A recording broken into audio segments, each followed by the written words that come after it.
Now, let's dive deep into this big LGBTQ story for today. I'm Alex Morish, and let's core up the U.S. view.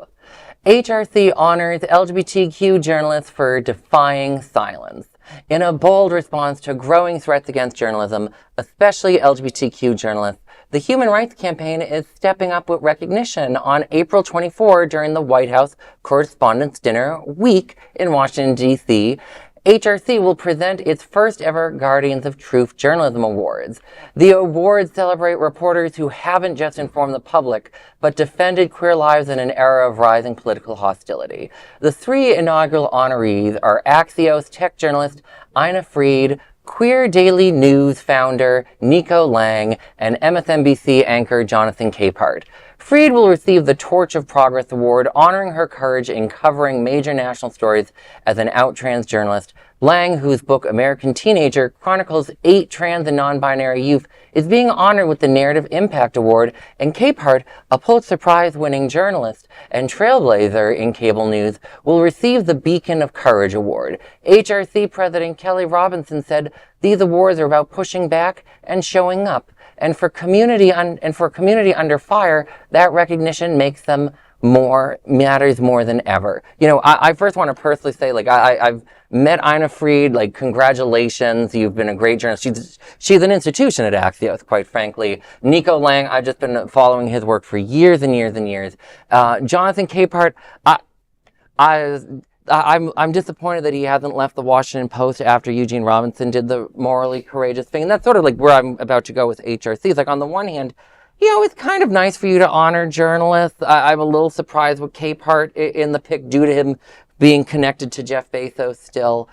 But my bigger question for not just HRC, but also the National LGBTQ Task Force and the other LGBTQ rights groups, they're what have you been doing to actually help fund LGBTQ media, along with the whole progressive nonprofit space? I find they love to allegedly award journalists, but they don't like to actually help fund journalism. As someone who used to who did his dissertation on LGBTQ bloggers, I mean, there was a huge shrinkage after Obergefell from a lot of queer media. A lot of queer media and bloggers specifically just packed up and went home. They're job's done, shut the door, turn off the lights. And turns out, 2 years after that, we got another shit show. We can't say that we just give up. We need to find the funds. We need to start more outlets. We need to amplify our voice online more than ever. We can't let the alt-right just take the entire space from us. Well, that's why I think it's so important for both LGBTQ nonprofits and the progressive advocacy space to do more funding of journalism. I think of Think Progress did a lot of great LGBTQ journalism. Mm-hmm. They were part of the Center for American Progress.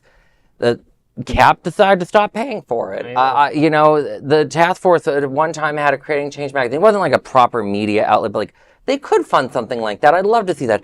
HRC could invest in things like Hotspots Magazine. It's a nonprofit they could donate to. They could do more advertising in things like Out South Florida or Options Magazine, the Washington Blade, and they could also ask both the Trans Journalists Association and the National LGBTQ Journalists Association for advice on funding more LGBTQ media outlets. They just haven't. And also, please, if any rich gay or gay adjacent billionaires would like to shell out some money, that would be nice. We can all use some Apple stocks to start a foundation, Mr. Tim Cook. And I'm also looking for a husband. That's not a big LGBTQ story, but the other one was. And there is no other queer nonprofit media platform like this in the entire world. Support our LGBTQ stories by subscribing and sharing Queer News Tonight.